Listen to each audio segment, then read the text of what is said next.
നാട്ടുകാരെ വീട്ടുകാരെ ഓടി വരണേ ഓടി വരണേ ഓടി വരണേ എന്തിനാണല്ലേ? അതായത് രാഹുൽ ഗാന്ധിക്കെതിരെ 272 സംഘപ്രമുഖര് കത്തെഴുതി വിത്ത് സിഗ്നേച്ചർ രൂക്ഷ പരാതിയുമായിട്ട് 272 സംഘപ്രമുഖർ, കേരളത്തിൽ നിന്നടക്കം 2 പ്രമുഖർ അതിലുണ്ട് എന്നാണ് കേട്ടിട്ടുള്ളത്.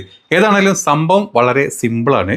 രാഹുൽ ഗാന്ധിനെ പേടിപ്പിക്കാൻ ഇലക്ഷൻ കമ്മീഷനോ രാജ്യത്തെ പാർട്ടിയായിട്ടുള്ള, രാജ്യത്തെ ഏറ്റവും വലിയ പരമോന്നത പാർട്ടിയായിട്ടുള്ള BJPക്കോ BJPയുടെ തലപ്പത്തിരിക്കുന്ന 56 ഇഞ്ചിനോ നമിട്ടിനോ ഒന്നും നടക്കുന്നില്ല. അതുകൊണ്ട് രാജ്യത്തെ 272 പൗരപ്രമുഖ സംഘപരിവാണങ്ങൾ കത്തെഴുതിയിരിക്കുന്നുണ്ട് പരാതിയുമായിട്ട്. ഞെട്ടിക്കോ ഇനി എന്തെങ്കിലുമൊക്കെ സംഭവിക്കും. കൂട്ടത്തിൽ നമ്മുടെ കേരളത്തിലെ മലദ്വാർ കുമാറിനറിയില്ലേ, സെൻ മലദ്വാർ കുമാർ വരെ അതിൽ കത്തിൽ എഴുതി ഒപ്പിട്ടിട്ടുണ്ട് എന്നാണ് കേൾക്കുന്നത്. പേടിക്കണം. കാരണം ഇലക്ഷൻ കമ്മീഷനെതിരെ, രാജ്യത്തിൻ്റെ ഒരു പരമോന്നത കമ്മീഷനെതിരെ വരെ ചോദ്യം ചെയ്ത് രാജ്യത്ത് പരിഭ്രാന്തി ഉണ്ടാക്കുന്ന, അല്ലെങ്കിൽ രാജ്യദ്രോഹപരമായിട്ടുള്ള കുറ്റങ്ങളൊക്കെയാണ് രാഹുൽ ഗാന്ധി നിങ്ങൾ ചെയ്യുന്നത്. ഇതിൽ നിന്ന് വിട്ടുനിന്നിട്ടില്ലെങ്കിൽ വലിയ ബുദ്ധിമുട്ടുണ്ടാവുന്നതാണ്. ഈ പറഞ്ഞ 272 സംഘപുത്രന്മാര് തക്കിടതോ ഒന്ന് പോട വ്യാളികളെ. നീയൊക്കെ കൂടെ എന്തോ ഉള്ളിപ്പില്ലാത്ത പരിപാടിയുടെ കാണിക്കുന്നത്.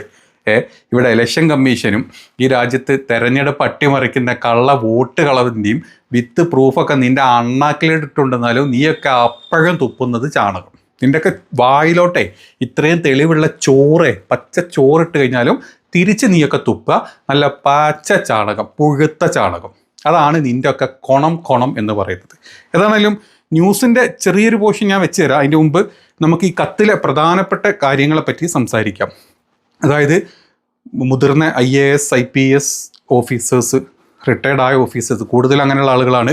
അതായത് ഇനിയൊരു ഗവർണർ പദവിയും അതല്ലെങ്കിൽ വേറെ വല്ല പദവികളൊക്കെ ഇങ്ങനെ സ്വപ്നം കണ്ട് ഇങ്ങനെ ജീവിച്ചുകൊണ്ടിരിക്കുന്ന കുറച്ച് ചാണക വ്യാളികളാണ് ഈ കത്തിൽ ഏറ്റവും കൂടുതലായിട്ടുള്ളത്. കേരളത്തിൽ നടക്കാൻ 2 വ്യാളികളുണ്ട് എന്നപ്പം നമുക്ക് കാര്യം മനസ്സിലായി. ആ കൂട്ടത്തിൽ നമ്മുടെ മലദ്വാർ കുമാരനുണ്ട് എന്നപ്പം കാര്യം വ്യക്തമായിട്ടാണ് മനസ്സിലായി ആരാണ് കത്തെഴുതിയത് എന്നുള്ളത്.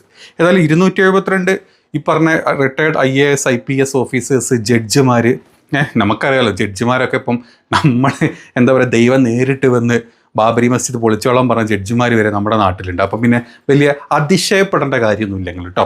കത്തിൻ്റെ സാരാംശങ്ങളിലോട്ട് നമ്മൾ കിടക്കാൻ പോവാണ്. 272 പ്രമുഖ വ്യക്തികളാണ് കത്ത് എഴുതിയിട്ടുള്ളത്. അതിൽ പ്രധാനപ്പെട്ടിട്ട് ഇലക്ഷൻ കമ്മീഷന് പിന്തുണ കൊടുക്കുക എന്നുള്ളതാണ് ഇവരുടെ മെയിൻ ഉദ്ദേശം. അതിൽ പറഞ്ഞിട്ടുള്ളത് രാഹുൽ ഗാന്ധിയെയും മറ്റ് പ്രതിപക്ഷ നേതാക്കളെയും വിമർശിച്ചുകൊണ്ട്, അല്ലെങ്കിൽ നമ്മുടെ ഇലക്ഷൻ കമ്മീഷനെ ഉൾപ്പെടുത്തിയിട്ടുള്ള ഭരണഘടനാ സ്ഥാപനങ്ങളുടെ വിശ്വാസ്യത തകർക്കാനുള്ള ശ്രമമാണെന്നാണ് കത്തിൽ പ്രതിപാദിച്ചിട്ടുള്ളത്. ഇവിടെ ഈ പറഞ്ഞ ഇലക്ഷൻ കമ്മീഷനും EDയും NIAയും CBI ഒക്കെ ഭരണഘടനാപരമായിട്ടുള്ള സകല നമ്മുടെ ഡിപ്പാർട്ട്മെൻറ്റുകളും ഏത് അവസ്ഥയിലാണ് ഇപ്പോൾ പോകുന്നത് പച്ചവെള്ളം പോലെ ഇവിടെ എല്ലാവർക്കും അറിയാം. അതുകൊണ്ട് അതിന് തകരാനൊന്നുമില്ല. തകർന്ന് കിടക്കുന്ന ചാണകക്കുഴിയിൽ കിടക്കുന്ന അത് എങ്ങനെയെങ്കിലും ഒന്ന് എടുത്ത് പൊക്കാൻ നോക്കുന്ന സമയത്താണ് ഇമ്മാതിരി വ്യാളികൾ കത്തെഴുതുന്നത്. ഇനി അടുത്ത അതിലെ മെയിനായിട്ടുള്ള കാര്യം രാഷ്ട്രീയ വാദഗതികൾ എന്തൊക്കെയാണ് നമുക്ക് നോക്കാം. ഇന്ത്യയിലെ ജനാധിപത്യം ഇന്ന് പുറത്തു നിന്നുള്ള ആക്രമണത്തേക്കാൾ കൂടുതൽ വെല്ലുവിളി നേരിടുന്നത് വിഷലിപ്തമായ രാഷ്ട്രീയ പ്രസ്താവനകളിൽ നിന്നാണ് കറക്റ്റാണ്.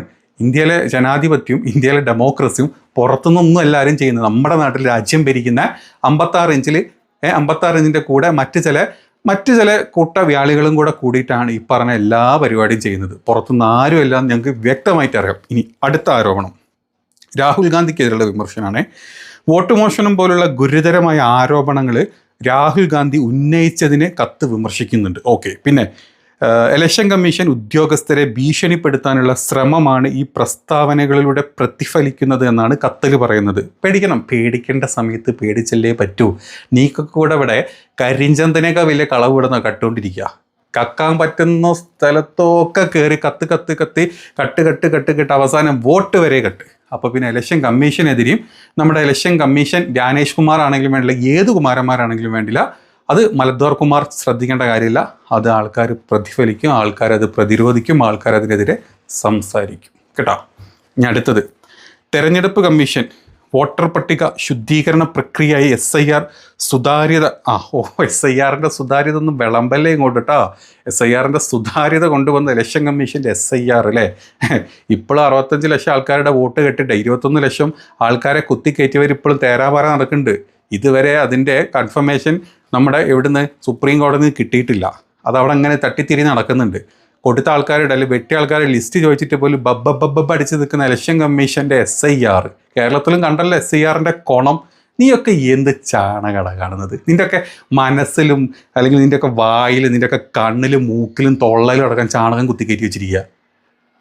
വലിയ IPS IAS ജഡ്ജിമാർ, നിൻ്റെയൊക്കെ മനസ്സിലെ വൃത്തികെട്ട നീയൊക്കെ ഈ മറ്റേ ഇത്തരത്തിലുള്ള ഇതിലിരുന്ന സമയത്ത് നിൻ്റെയൊക്കെ ഒരു സ്ഥാനത്തിരുന്ന സമയത്തൊക്കെ നീയൊക്കെ ഏത് രീതിയിലായിരിക്കും ആൾക്കാരോട് എതിരെ അല്ലെങ്കിൽ ആൾക്കാർക്കെതിരെ പ്രവർത്തിച്ചിട്ടുണ്ടാവുക? ചിന്തിച്ച് നോക്കുക ആൾക്കാർ, ഇന്ത്യയിലെ ആൾക്കാർ. നിൻ്റെയൊക്കെ മനസ്സിലെ വിഷം ഇത്രത്തോളാണെങ്കിൽ പദവിയിൽ ഇരുന്ന സമയത്തൊക്കെ നീയൊക്കെ ചെയ്ത ചെറ്റത്തരങ്ങൾ എന്തായിരിക്കും ചിന്തിച്ച് നോക്ക്. കഴിഞ്ഞ 10 കൊല്ലം കൊണ്ട് രാജ്യമായി മാറിയിട്ടുള്ള വൃത്തികെട്ട അവസ്ഥയാണ് ഇത് കാണിക്കുന്നത്. സാധാരണ നമ്മളെന്താ പറയുക, റോട്ടിൽ കൂടെ പോകുന്ന അല്ലെങ്കിൽ മുദ്രാവാക്യം വിളിക്കുന്ന സംഘികളല്ല ഈ പരിപാടി ചെയ്തത്. 272 മുതിർന്ന സംഘികളാണ്, ചാണക വാള സംഘികളാണ് ചെയ്തിട്ടുള്ളത്, ചെറുതൊന്നുമല്ല. പിന്നെ അടുത്തത് പിന്നെ സംസ്ഥാന തെരഞ്ഞെടുപ്പുകൾ അനുകൂല ഫലം ലഭിക്കുമ്പോൾ പ്രതിപക്ഷം ഇലക്ഷൻ കമ്മീഷനെ വിമർശിക്കാറില്ലെന്നും എന്നാൽ പ്രതികൂല ഫലങ്ങൾ വരുമ്പോൾ ഈ ഇലക്ഷൻ കമ്മീഷനെ വില്ലനാക്കി മാറ്റുന്നുവെന്നുമാണ് ഇതിൽ സത്യമാണ്. ഈ 10 കൊല്ലം കൊണ്ടേ ഈ രാജ്യത്ത് 10 കൊല്ലം മുമ്പ് വരെ നമ്മുടെ ഓരോ ഇലക്ഷൻ ഉണ്ടാകുമ്പോഴും എങ്ങനെയൊക്കെയാണ് നടക്കാറുള്ളത് നമ്മൾ കണ്ടിട്ടുണ്ട്. അതിനുശേഷം പറഞ്ഞ പോലെ വോട്ട് കുത്തിക്കയറ്റിയിട്ടും ആളെ കുത്തിക്കയറ്റിയിട്ടും ബ്രസീലിൽ നിന്ന് ആളെ ഇറക്കിയിട്ട് നീക്കം ഇവിടെ കൂടെ കാണിച്ചു കൂടുന്ന കൊള്ളരുതായ്മക്ക് പിന്നെ ആൾക്കാരതെങ്ങനെ ഞാൻ പറയുന്നില്ല. ബാക്കി ആൾക്കാർ ഇതിനെതിരെ സംസാരിച്ചിട്ടില്ലെങ്കിലല്ലോ ഇവനൊക്കെ കൂടെ തലേ കയറി നിറങ്ങും. സെങ്കുമാരല്ല മലങ്കുമാറാ നീയൊക്കെ. ബാക്കിയുള്ള ആൾക്കാരുണ്ട്, ബാക്കി പറയാം നമുക്ക് ഒരു മിനിറ്റ്. സിമ്പിളായിട്ട് നിന്നോടൊക്കെ ഒരു കാര്യം ചോദിച്ചോട്ടെ. ഇത്രയും വലിയൊരു സംഭവം ഇലക്ഷൻ കമ്മീഷനെതിരെ പറഞ്ഞ സമയത്ത് എന്ത് ഇലക്ഷൻ കമ്മീഷന് കേസിന് പൊക്കൂടെ? ഇലക്ഷൻ കമ്മീഷന് കംപ്ലീറ്റ് ഡിപ്പാർട്ട്മെൻറ്റ് ഇതിന് കേസിന് പൊക്കൂടെ? കേസിന് പോയാലേ മൂഞ്ചും, മൊത്തം ആൾക്കാരെ മൊത്തം പുറത്ത് വരും, മൂഞ്ചും. എന്തേ നിനക്കതൊന്നും ചോദിക്കാനില്ലേ? അല്ലെങ്കിൽ ഇതിൽ ഇലക്ഷൻ കമ്മീഷനെ മാത്രമല്ല വലിയൊരു പാർട്ടിനെ അതിൽ BJP നടത്തുന്നുണ്ട്, BJPക്ക് കേസിന് പൊക്കൂടെ? നിന്നെപ്പോലത്തെ കുറേ വ്യാളികൾ അങ്ങനെ ഇറക്കി വിട്ടാൽ മതിയോ? എന്ത് ഇവർ രണ്ടുപേരും കേസിന് പോവാത്ത? മൂഞ്ച് 3G അടിക്കുക അവസാനം. അത് നല്ല വ്യക്തമായിട്ട് അറിയുന്നതുകൊണ്ടാണ് ഈ പറഞ്ഞ ഒരുത്തനും കേസിന് പോവാത്തത്, വാ തുറക്കാതിരിക്കുന്നത്. ഒരു പത്രസമ്മേളനം വിളിച്ച് കഴിഞ്ഞ് ചോദ്യം ചോദിച്ചു കഴിഞ്ഞാലേ പാലത്തിൻ്റെ അടിയിൽ കുത്തിരിക്കുന്നവൻ XYZ വീടും അല്ലെങ്കിൽ തന്തല്ലാത്ത സംഖ്യകൾക്ക് ABCD അച്ഛൻ്റെ പേര് ഇട്ടുകൊടുത്തെന്നും പറഞ്ഞിട്ടാണ് മുങ്ങിയത്. ഇതാണ് പത്രസമ്മേളനം. നീയാണ് ഞാൻ പറയണില്ല. ബാക്കി ഇനി അത് മാത്രമോ? നീയൊക്കെ കൂടെ ഓരോ വീട്ടിലും 80, 100, 200, 300 ആൾക്കാരെ കുത്തിക്കയറ്റി ലിസ്റ്റ് ഇറക്കിയപ്പോൾ എന്തേ നിനക്കൊന്നും ചോദിക്കാനില്ല? അതൊന്നും ഒരുത്തനെ അറസ്റ്റ് ചെയ്ത് ഈ പറഞ്ഞ വോട്ടർ ലിസ്റ്റിൽ നിന്ന് ആളുകളെ കുത്തിക്കയറ്റുന്നതും കുത്തി ഇറക്കുന്നതും ഒരുത്തൻ 6000 ആൾക്കാരെ വെച്ചിട്ട് ഒരുത്തൻ കുത്തിക്കയറ്റി. എന്തേ നിനക്ക് ചോദിക്കാനില്ലേ? ബ്രസീലിയൻ മോഡൽ ഇവിടെ വന്ന് വോട്ട് ചെയ്തപ്പോൾ നിനക്ക് ചോദിക്കാനില്ലേ? അടച്ചിട്ട ഫാക്ടറിയിൽ 350 വോട്ട് വന്നപ്പോൾ നിനക്കൊന്നും ചോദിക്കാനില്ലേ? ഈ പറഞ്ഞ പല സ്ഥലങ്ങളിലും ഈ പറഞ്ഞ CCTV ഓഫാക്കുന്നു, അവിടേക്ക് വണ്ടി കയറി വരുന്നു, അവിടേക്ക് അത് ചെയ്യുന്നു, ഇത് ചെയ്യുന്നു, വോട്ട് കട്ടിയവർ വോട്ടിന് വേണ്ടിയിട്ട് പിന്നാലെ നടക്കുന്നു. ഇതൊന്നും ചോദിക്കാനില്ലേ? നീയൊക്കെ ഇത്രയും കാലം എന്ത് പദവിയിൽ എന്ത് തേങ്ങ മാങ്ങ ചെയ്തിട്ടുണ്ടെന്ന് ഇതൊന്നും ചോദിക്കാനില്ല. രാഹുൽ ഗാന്ധി അതിനെ ചോദിച്ചപ്പോൾ എതിർത്തപ്പം സംഘികളായ നിൻ്റെയൊക്കെ മൂട്ടലങ്ങോട്ട് ചാണകപ്പോയി കയറി ക്രിമി അടിക്കാൻ തുടങ്ങി. ആ ക്രിമി നീ ഇങ്ങോട്ടൊക്കെ ഒന്ന് തള്ളിക്കൊണ്ടിരിക്കുക. വല്ലാതെ കഷ്ടത്തിൽ. ന്യൂസിൻ്റെ ഒരു പാരഗ്രാഫ് ഞാൻ വെച്ചിരാ, ഒന്ന് കേട്ട് നോക്കി ഇവൻ്റെയൊക്കെ മനസ്സിലിരിപ്പോൾ എന്താണെന്നുള്ളത്. തിരഞ്ഞെടുപ്പ് കമ്മീഷനെ താറടിച്ച് കാണിക്കുന്ന കോൺഗ്രസിന്റെയും രാഹുലിന്റെയും നടപടിക്കെതിരെ രാഹുൽ ഗാന്ധിക്ക് തുറന്ന കത്തെഴുതി 272 പൗരപ്രമുഖർ. മുൻ കേരള ഹൈക്കോടതി ജഡ്ജി PN രവീന്ദ്രൻ, മുൻ DGP TP സെൻകുമാർ തുടങ്ങിയവർ കത്തിൽ ഒപ്പിട്ടിട്ടുണ്ട്. ബസന്ത് വോട്ട് ചോരി ആരോപണം ഉൾപ്പെടെ തെരഞ്ഞെടുപ്പ് കമ്മീഷനെ മുൾമുനയിൽ നിർത്തുന്ന ആരോപണവുമായി കോൺഗ്രസ് പോകുമ്പോഴാണ് ഇങ്ങനെ ഒരു നീക്കം നടക്കുന്നത്. ആരൊക്കെ പ്രമുഖരാണ് ഈ കത്തിൽ ഒപ്പുവെച്ചിരിക്കുന്നത്? പ്രതിഷ 272 പേരാണ് അതിൽ ഒപ്പിട്ടിട്ടുള്ളത്. മുൻ അംബാസിഡർമാർ, സൈന്യത്തിൽ നിന്നും വിരമിച്ചവർ, അതോടൊപ്പം തന്നെ മുൻ IAS IPS ഉദ്യോഗസ്ഥരൊക്കെ തന്നെ ഇതിൽ ഒപ്പുവെച്ചിട്ടുണ്ട്. ഹൈക്കോടതി ജഡ്ജിമാരുണ്ട്, വിരമിച്ച സുപ്രീം കോടതി ജഡ്ജിയുണ്ട്. അങ്ങനെ നിരവധി പേർ ഒപ്പിട്ടിട്ടുണ്ട്. അതിൽ 2 പേർ കേരളത്തിൽ നിന്നാണ്. ഒന്ന് PN രവീന്ദ്രൻ, ഹൈക്കോടതി ജഡ്ജിയായിരുന്ന PN രവീന്ദ്രൻ, മറ്റൊന്ന് PP സെൻകുമാർ, മുൻ DGP തുടങ്ങിയവരാണ് ഈ കത്തിൽ ഒപ്പിട്ടിരിക്കുന്നത്. തെരഞ്ഞെടുപ്പ് കമ്മീഷനെ പോലുള്ള ഉന്നത ഭരണഘടനാ സ്ഥാപനങ്ങളെ താറടിച്ച് കാണിക്കാനുള്ള നീക്കം കോൺഗ്രസും രാഹുൽ ഗാന്ധിയും നിർത്തിവെക്കണം എന്നുള്ളതാണ് പ്രധാനമായും ആവശ്യം. ജനാധിപത്യ സ്ഥാപനങ്ങളെ തകർക്കുന്ന ഈ നിലപാട് ശരിയല്ലെന്ന് കത്തിൽ പറയുന്നു.